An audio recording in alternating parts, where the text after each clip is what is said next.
Hello, and welcome to Re-Winding Refn, a new limited series from the ARK of E Network.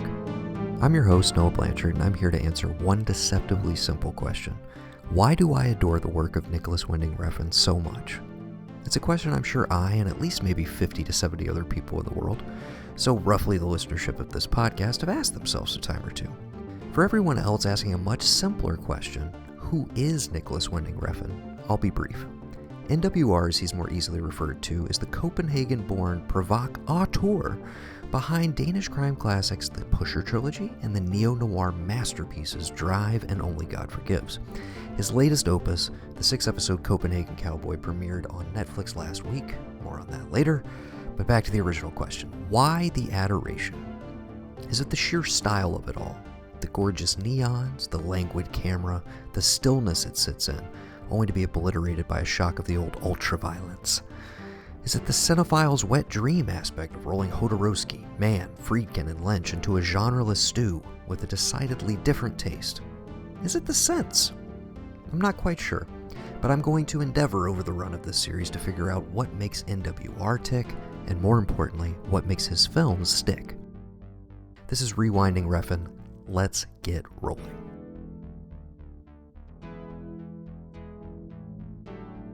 Now, I first encountered Nicolas Winding Refn, like most Americans, in the waning days of summer 2011, when Ryan Gosling cruised to the sounds of Love Fox and Kavinsky straight into our hearts. Drive was a singular theatrical experience at that point in my life. It oozed style, the directorial confidence of early Michael Mann, the compositional mastery and operatic approach to violence, echoes of, dare I say, Kubrick. And it also didn't hurt that at the center of said frames was usually my favorite actor of his generation, often accompanied by a score provided by an artist who would soon become one of my all-time favorites and eventually a huge influence as well. But who had put all these moving parts together? Who had shown me this unmistakably modern film that managed to reach right back to the muscular, non-hand-holdy glory of the 70s cinema that I'd been so recently ensconced, entrenched, and obsessed with? Who was this madman, and where could I get more of what he had to offer? I walked out of that theater, as I assume a lot of you listeners did, thinking, wow, that was something special. That was, as the kids will one day say, a vibe. I am changed. Cinema is changed. The rest is history. Roll credits. Well, not quite. See, we would swiftly arrive a mere 2 years later at a crossroads of sorts. Two roads diverging in the woods, if you will. And I, my friends, I took the road far, far less traveled. The road that led straight to the heart of darkness that is Only God Forgives. A film that is arguably openly antagonistic to its audience. A film that's a direct rebuke to Drive, to anything and everything a mainstream movie fan, quote-unquote, would have expected as the follow-up to that film, let alone the re-team with Gosling at the height of his early 2010s powers. And I absolutely loved it. I was knocked out by it in a completely different way than Drive. It's a movie I find more and more rewarding each time I rewatch it, and it seems to be the first of more than a few dividing lines in the nWR fandom. Only God Forgives was a mission statement, one that quickly established that nWR would not be taking the quote-unquote easy path forward. His subsequent projects would delve deeper into all of his interests and eccentricities, and I knew then not everyone was going to go along for this ride. But presumably you have. Like me, I'm sure you dove back into his extensive pre-Drive filmography to discover the beautiful, brutal minimalism of Valhalla Rising, the uncharacteristically verbose lead at the center of Bronson, a brilliant and burgeoning Tom Hardy. Or maybe you headed straight back to the beginning and tore through the Pusher Trilogy to see what put nWR on the map as far as the international stage was concerned.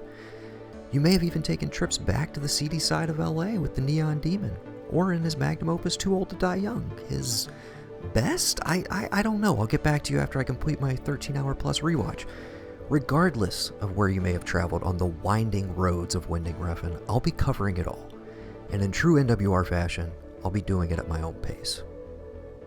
When Refn was promoting Too Old to Die Young in the pre-pandemic days of 2019, he took a rather interesting approach, one that could easily have been mistaken for indifference, and he did so in an interview with IndieWire's Ben Travers.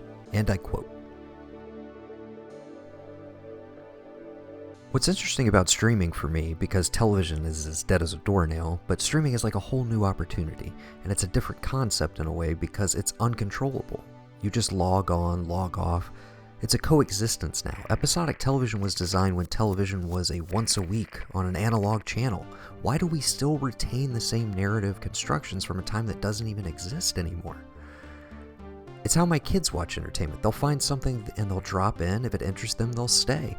Plus, it was a great way to just get into the heart of the show. I'm an entertainer. At the end of the day, I'm here to give you a spectacle. This was in reference to him combining episodes of Too Old to Die Young, I believe 4 and 5 or 5 and 6, and releasing it essentially as a film at the Cannes Film Festival out of competition as a way to promote the show.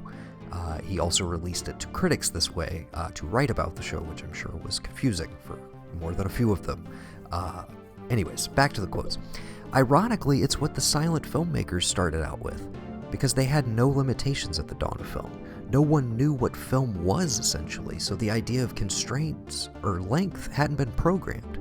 And so what's interesting about streaming is it's like almost a dawn of a new ability, a new way to paint or write. Whatever you want to do, essentially. Streaming is not only movies or TV, it's also music, it's installations, it's literature, it's poetry. Everything is being streamed, it's interactive, it's virtual reality. It's like a book. If you go into a bookstore and find a book, you're not going to take a book and read the first page. You're going to take a book and you're going to browse through it somewhere, and you're going to read a piece of it. Oh, this is interesting, I'll buy this book. If you buy anything, you'll browse through it, and very rarely do you start at page 1. I'm going to jump in and editorialize a little bit. I always start at page 1. But this is why you're you and I'm me. Okay, back to the quotes, excuse me. For me, that's the real excitement. It's an endless amount of avenues you can turn into.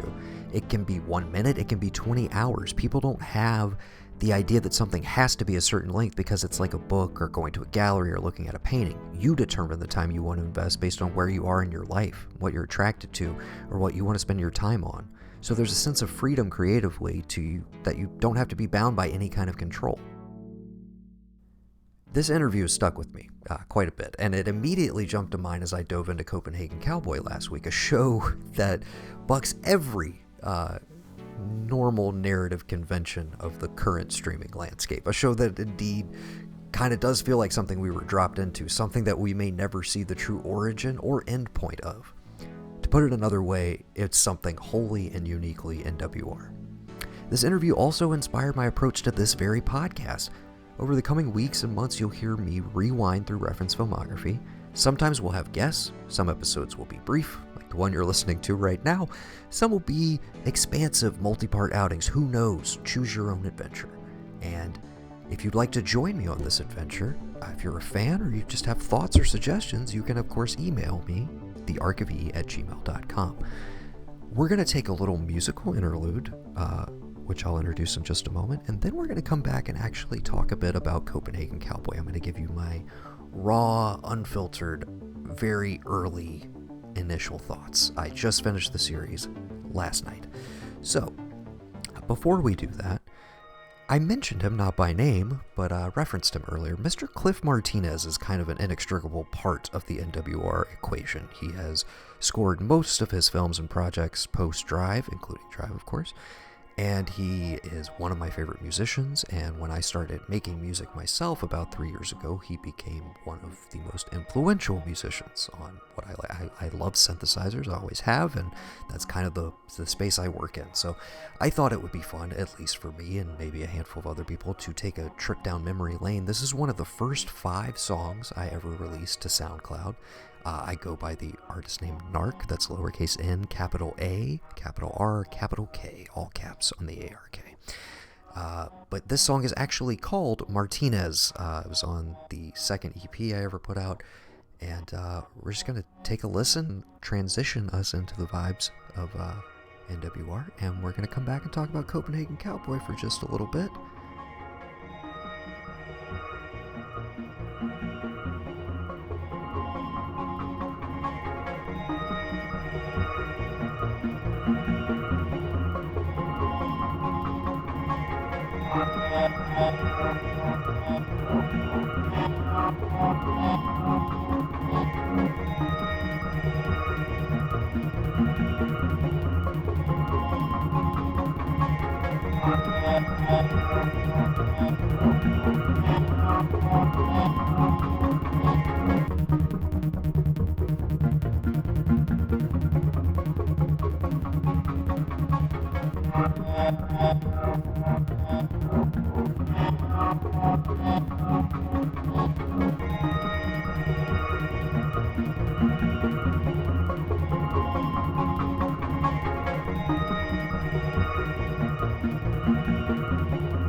All right, welcome back from our little musical interlude. In the meantime, I found a co-host, people. This was quite fortuitous. Gentleman came knocking on my door, honestly, as I was recording this episode, so now he's a part of it. You heard from him on our previous ARK of E podcast, our year-end top 10 favorite movies of 2022. He called in. I have him in person for a change. Some of you may remember him from a podcast that did exist at one point that we may go back and finish called The Bay of Lynch, which is kind of tangentially in the universe of this podcast. This is one that I do intend to finish, though. I say all that to say, I have one Mr. Brendan Reilly in person, in studio. Say hello. Hey, everybody. Happy to be here. Happy to be a part of this. Happy to return after a long vacation from the Bay of Lynch. Yes. So you're here on Re-Winding Refn. I filled you in on it. I played you basically what I'd recorded so far, and then I showed you a trailer, and I'm throwing you into the deep end. You are... Yes. I think you were like, Drive. I know that movie. But I think it's probably safe to say you're a NWR neophyte outside of that. I'll run through some titles. Tell me if anything jumps out at you. Neophyte would be putting it nicely. The Pusher trilogy. Pusher 1, 2, and 3. No. Okay. Bronson. No. With Tom Hardy. Okay, maybe that's one we could get you to watch. Maybe I have be interested seen that because I do know that I've seen a lot of Tom Hardy movies. So we have to revisit that maybe. Okay. Question mark. We'll circle back. Valhalla Rising. No. Starring Mr. Mads Mikkelsen. No. No. Okay, after Drive, he makes Only God Forgives, the second collaboration with Ryan Gosling. No. Haven't seen? Mm-mm. Okay. Okay. The Neon Demon? Neon Demon sounds familiar, but if you were to ask me something of it... We're going to go ahead and officially apply the label of NWR Neophyte to Mr. Brendan Reilly. Without a doubt. So... maybe you'll come along for this whole journey. I think it'd be really interesting to get an outsider perspective. Maybe you're the ideal audience member, honestly, because you saw Drive, you liked it, but you, unlike anybody who's actually listening to this podcast at this point, you weren't like, oh, I want to see more from that guy. Like, who did that? You were just kind of like, that was, well, I don't know. So were you like, that was a good experience? What'd you think of Drive? Maybe this is a tangent for another... conversation another day, but I think I represent the general population in the sense of this. Most of us, we don't know when we're watching a movie that we're watching a director. We are watching actors, right? Right. So, to the point when I said, "Do you know who Nicolas Winding Refn is?" You're like, "Nah, what's he been in?" Like, right, yeah. right, like, right. And then you said Drive, and I was like, "Oh, that's Gosling." And then, but my reference right there is Gosling. Your reference is NWR. So I don't think... well, to be fair, at the time it was Gosling. I mean, that was that's the whole reason I went and saw that movie opening weekend. Yeah. Sure. So I do think it's a good juxtaposition between somebody who knows and watches and follows directors versus somebody that might represent the general population who's following the big time actors and what they're in and what they're doing. Yes. We like to include all voices here on the ARK of E. I appreciate you accepting me. Well, I appreciate you coming along for the ride and being a good sport and just letting me throw you into this because, again, I was sitting here like, I can't keep talking to myself for the rest of this episode. The last time I did that was for a television podcast that I covered a whole season of TV by myself, and it was weird. It was a weird time. You can see somebody for that if you want. Yeah. This is free, though. This is true. Podcast you don't have to pay anybody. Yes. I did hear the first part of that, though. Okay, yeah, the first part of that question was, what did you think of Drive? Did you see it when it came out? Did we go see it? Not together, no. Okay. I was in college. This is 2011, September of 2011. Enjoyed Drive. I enjoyed Drive. Is it a movie you have revisited at all? I've seen it twice that I can recall. Okay. And I think mainly the second time, I'm a Gosling fan. I think everybody's a Gosling fan. If you don't love him, you have a crush on him. One of the two, Yeah. When you want to be him, be next to him. Yeah. Inside of him. Yeah. All the things. So I think the second time I went back to watch it, if I'm being honest, I think I was scrolling and it happened to be on. And I was like, all right, cool. Gosling, as far from this as it is, Crazy Stupid Love is one of my favorite movies. Another 2011. That's part of the. I mean, he was rolling through in the thick of it. Yeah. Yes, that was the height of the 2010s Gosling powers, as I mentioned earlier in the episode. So I was like, yeah, I'm gonna go watch this again. And I think I probably had more of an admiration for it the second time. That being my love and lust of Mr. Gosling. So I like the way you say his name. But continue. Go ahead. So I think the first time was more getting the feet wet. I enjoyed the movie for what it was. Unexpected. I think everybody has a view of who Gosling is. Maybe this was a little bit outside of that realm. At the time, for sure. Yeah. But enjoyable nonetheless, for sure. Okay. But like you said, you checked it out like one other time. But this wasn't. I feel like for a certain section of the like cinephile world, this movie was kind of like a bombshell. It was like all of a sudden like synthwave is back in a big bad way, music wise. Like the soundtrack to this movie becomes a huge deal. The whole aesthetic of it, the neon, the jacket, everything. It's just a cool movie. It had its own vibe, right? And exactly. I think that was one of the refreshing parts about it was that it wasn't as mainstream maybe as everybody was expecting it to be. Exactly, because you're probably, I remember at the time, like, I was like, people are going to go into this expecting a Fast and Furious movie. Sure. And they're not going to get it. And are they going to be disappointed, or are they going to be like, oh, I liked that this was different? And it's like, the movie made it dent. It did well, but it was not this like, $200 million like smash hit. But it was, for a lot of people, it was a big deal. And there was a lot of excitement over what he would do next. And then when he did make a movie with Gosling, again, I'm surprised you never just sought it out. Maybe you was it another maybe you weren't movie aware with that it was Gosling, or was it a sequel to Drive? It was not a sequel to Drive. But it was there is a sequel to Drive in novel form, a sequel to the book that it's based on. So they could do Drive 2 at some point. And you're hoping they do, I'm sure. I mean, it would be awesome if they circle back around and did that, but who knows? But yeah, so they collaborated on Only God Forgives. I won't say too much about that movie because I want you to watch it at some point now so I'm rewinding through his filmography. I'm going in reverse order. So what year did God Forgive come out then? 2013, 2 years after. 2 years after, huh? Yeah. And then he takes another two or 3 year break, and then Neon Demon, and that is the last movie he made. Now, subsequent to that, he's done a series for Amazon that it's about 13 hours long, so it's like a bunch of movies. And then Copenhagen Cowboy. Smooth transition. Yes. And as I kind of stated earlier in the episode, obviously you haven't seen it, and most of our crew here have not seen it either. I just wrapped it last night.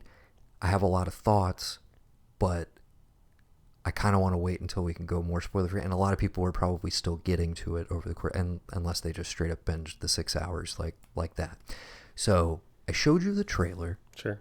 Are you intrigued on the basis of that? And I will give the caveat, I know you don't like to read your shows or your movies. You knew where I was going to go. I don't read good. I don't know if there's a dub for the show. But dubs are worse. Don't ever do that. Please don't. Dubs are worse. But here's what I'll say as far as the subtitles go. As with a lot of his stuff, and you'll probably remember a little bit of this from Drive, a lot of silence. Like Gosling maybe says 10 lines in that whole movie. And Only God Forgives is even less. It's very John Wick of him. But, but I think you could kind of have a workaround for the fact that you don't really need to be glued to reading exactly what everybody, the dialogue in every scene, because honestly you could just kind of coast on the vibes. So removing that from the equation, were you intrigued by the trailer at all? Yeah, I mean, definitely. They leave enough to the mind, but they give you enough at the same time. I know that kind of puts you right in the middle of the road, right? That's not one or another, but it from the trailer you can see the action, you can get the uncertainty, who is this person, what follows them, who are they? I can give you I'll give you a bit of a table setting. Sure. And maybe that'll intrigue you more. Maybe you'll want to come back here and maybe you'll binge it tonight. Who knows? I know you're always looking for something new. But you're not a TV guy. But this is like on that weird line of streaming TV, but basically a movie. Yeah, I'm not a big that he's kind of been guy. blurring the lines with over the last several years. That, and I don't like to read. Yeah. So we got a lot of barriers to entry here. The rather striking female protagonist who you see in a blue jumpsuit is named Miu, and she, in the universe of this story, which takes place mostly in Denmark, in Copenhagen, she's what's known as a lucky coin. So she is traded between different factions, essentially, bought and sold, essentially, and is there to provide good luck for whoever her current owner is. So she is a product.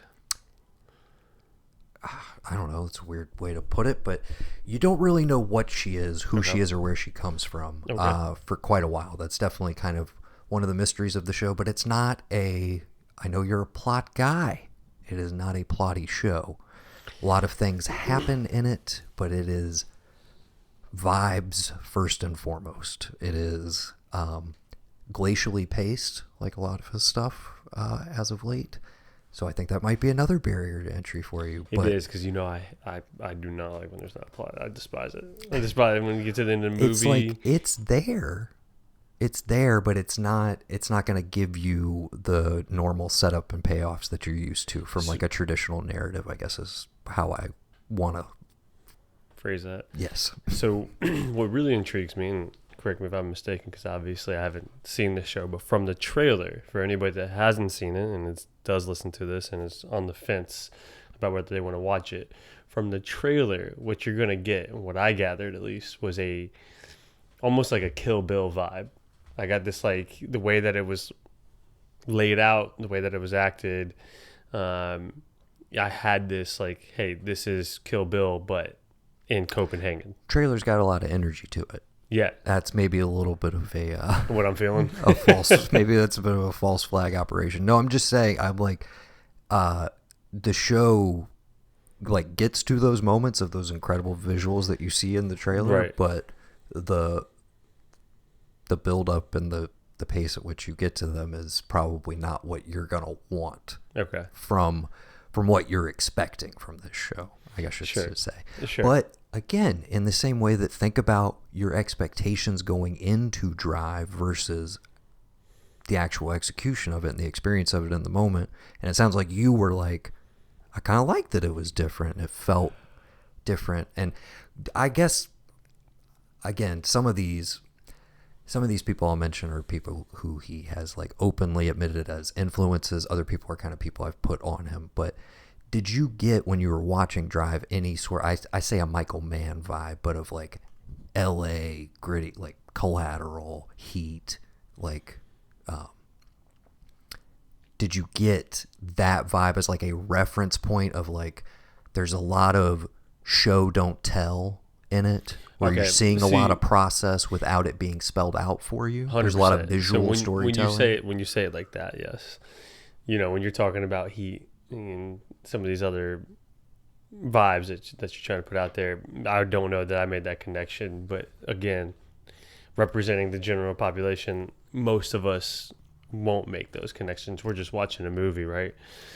But yes, it is kind of one of those ones that leaves you wondering and leaves you guessing. And again, doesn't hold your hand. No. Actively wants you to engage with it. Where's this going?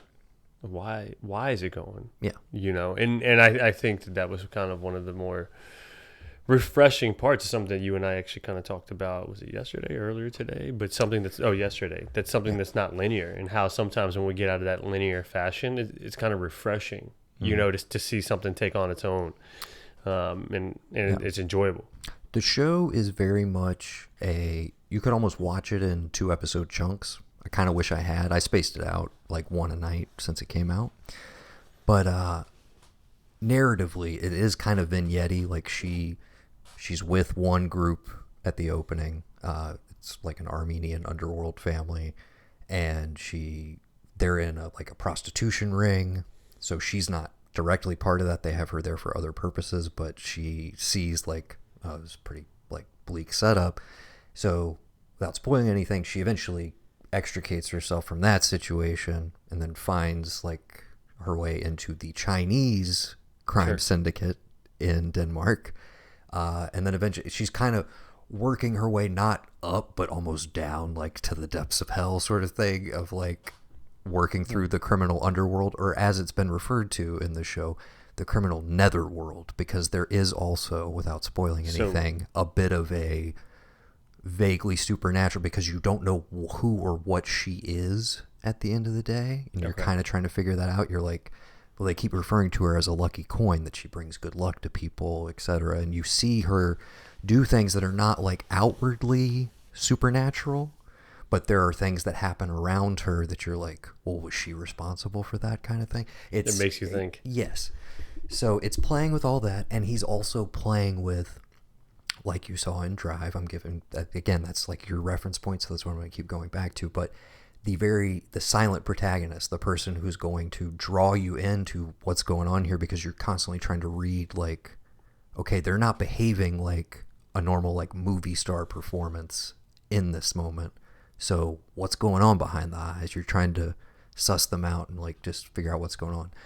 What's very interesting, the lead actress in this, Angela Bondelovic, I'm probably butchering that name a little bit. From what I understand, they just kind of found her last minute. She's only been in a handful of things, but not doesn't have traditional training as an actress sort of thing. Kind of found her on the street, and she has a background in dance. But it's one. I mean, as far as his protagonists go across the movies, and I know you haven't seen all of them, but she's one of my new favorites, essentially. I really, really went for this character. And she's kind of your guidepost through it. There's a lot of... Dude, how many episodes are there? 6 episodes. Okay. I struggle with how much I should spoil with some of the other elements of this show, but there is a... well, I got to watch it now. You're in. Now that we're here. You don't have to. No, I'm going But to. you're sold. For the sake of TV world out there, everybody that's listening, I'm so curious how you'll process this. Again, do you want me to say some other random things that may or may not excite you? I'm excited. Okay. As excited as I can be right now. You turgid over there? Okay. I am. I'm in, but that's if you want to give a little carrot, that's fine. Aryan vampires. So it is supernatural. Maybe, but I don't even know if they're traditional vampires. But there might be vampires in this show. Season 2 comes out. I will tell you in advance, I don't think we're getting a season 2 of this shit. I think he snuck into Netflix and took a bag of money and made exactly what he wanted to, and then returned it to them, and they were like, what the fuck did you do? And we're going to put it out there. Yeah. And it's going to have a cult following. No, they're like, we're going to put it out there in January, and we're not going to promote it at all, which they really haven't done. It's not anywhere near the Netflix TV top 10. It's just... Well, again, because it's not mainstream. You see the top 10, yeah. It's typically your type of mainstream type of movies and TV shows, and exactly. Your big-time American actors are going to be the ones that are going to be in those top 10s. Yes. Anybody putting money towards this knows that he is a niche inside of a niche at this point. So it is going to leave me with a question mark at the end, though. Oh, the whole show is going to leave you with a lot of question marks, because you watching this are going to be like, what the fuck is going on? And you better believe I want episode by episode text. So something that everybody out there doesn't obviously know of me when I watch movies and know when I go off in is that I nitpick these. Oh yeah, he's a big logic guy. So you're going to have I'm logical in the most illogical way, because I'll be watching and you'll be watching a Marvel film complaining about an explosion that was unrealistic, and I'm like, we're watching a comic Wasn't book that one of the Star Wars? I think it was one of the Star Wars where the explosion happened and they were on the left side, and then after the explosion somehow they were on the right side, and I was like, no, that's it, man. I can't do this anymore. I'm done. There's no truth in this art, dude. I'm out. Well, yeah, I get. Okay, so this was a proto episode. This was really, really rough shot, and I appreciate you jumping on here with me. Oh, this was fun. I thought we had a good time. I had a really good time. So you're gonna watch it. You're committed. You're pot committed at this point. I am committed. I'm committed for everybody that listens. I'm committed for you as one of my best friends, and I'm committed because now I'm just intrigued. All right, so we can promise there will be a subsequent episode where we talk Copenhagen Cowboy. Now, don't be surprised when I come on here and I'm like, "What did you make me watch?" I will not be surprised. I will just be waiting for the solid gold that comes out of your reactions. And then, like I said, I'm going to be going through all of them. I think Bronson would be a good one for you because I know you're a big Tom Hardy guy. And if you don't remember it, let's circle back and figure out. Because if you haven't seen it, I'm definitely booking you right now as that will be the one we get to eventually. So it's no, I have not. Okay, but you're aware I know the of movie, but I haven't seen it. Okay.